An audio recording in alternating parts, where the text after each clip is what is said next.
আমরা প্রত্যেকে যে সময়ের মধ্যে দিয়ে যাচ্ছি সেই সময়ে প্রত্যেকেই চাইছে চালাক হতে।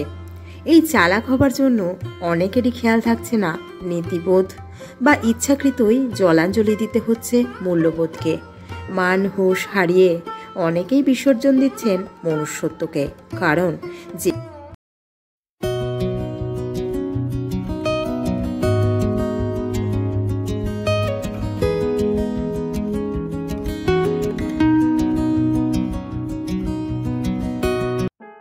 Friends, good morning. কেমন আছো তোমরা সবাই? আশা করছি সবাই খুব ভালো আছো।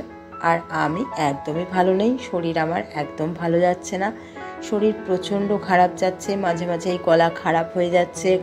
তখন আর ভিডিও নিয়ে আসতে পারছি না, তোমাদের সঙ্গে কথা বলতে পারছি না। দেখো, ভিডিওতে ভয়েস না দিতে পারলে তখন কিন্তু ভিডিওটা আমি আপলোডও দিতে পারি না, আর শ্যুট তো অনেক সময় করতেও পারছি না। তো যাই হোক, আজকে সকালবেলায় তোমাদের সঙ্গে নিয়ে এখন থেকে শুরু করছি আজকের ব্লগটা।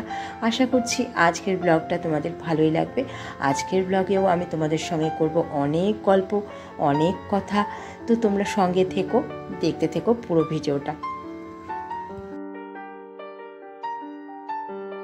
তো ফ্রেন্ডস, আজকে সকাল সকাল আমি বানাচ্ছি রুটি অফিসের জন্য।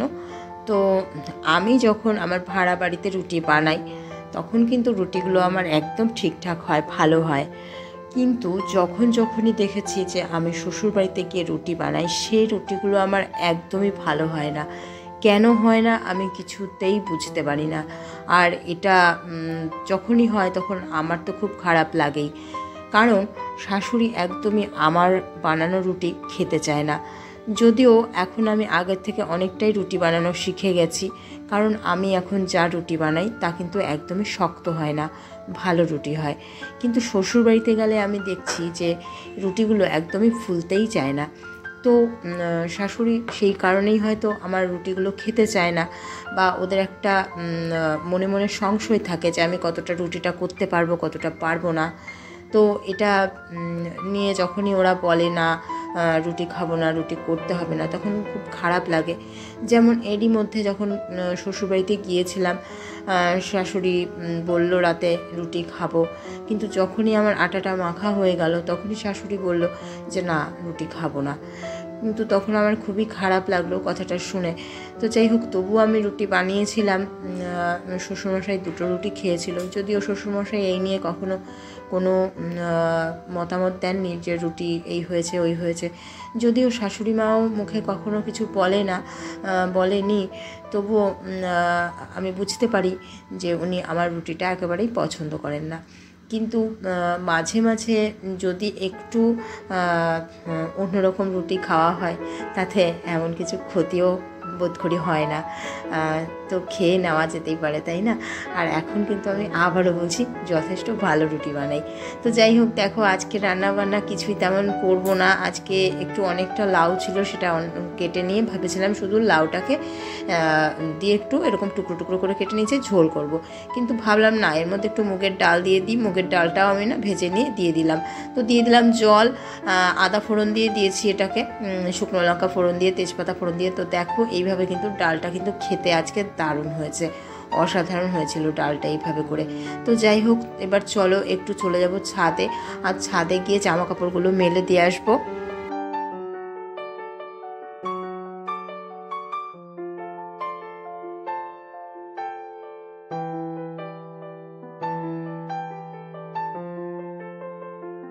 তো ফ্রেন্ডস, চলো এবারে জামা কাপড়গুলো মেলতে মেলতে একটু গল্প করে নিই তোমাদের সাথে। আমি চিরদিনই ভীষণ স্পষ্ট বক্তা। কারো মন রাখার জন্য বা কাউকে খুশি করার জন্য মিথ্যা বলতে পারি না, মিথ্যার আশ্রয়ও নিতে পারি না। তাই আমি কোনোদিনই কারো প্রিয় হয়ে উঠতে পারিনি। অনেকেই আমায় পছন্দ করে না, ভালোবাসে না, যদিও তার জন্য আমার বিন্দুমাত্র কোনো আক্ষেপ নেই। আক্ষেপ শুধু একটাই, এই সময়ে দাঁড়িয়ে সকলের সাথে আমি বড্ড বেমানান। কারো সাথেই আমার মনের মিল হয় না, মতামতেরও মিল হয় না। আমি চিরদিনই চেয়েছি সত্যের পথ অবলম্বন করতে, সত্য বলতে।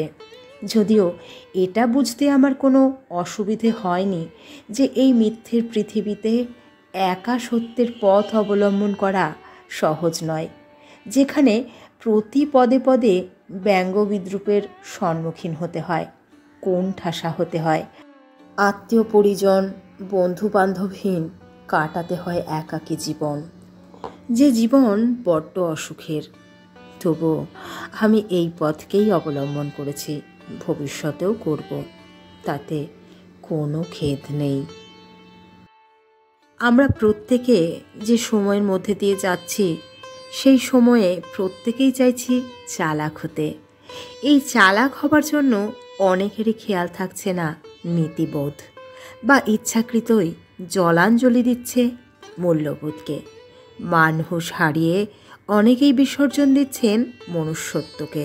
কারণ যে কোনো উপায়েই হোক নিজেকে চালাক প্রমাণ করতেই হবে।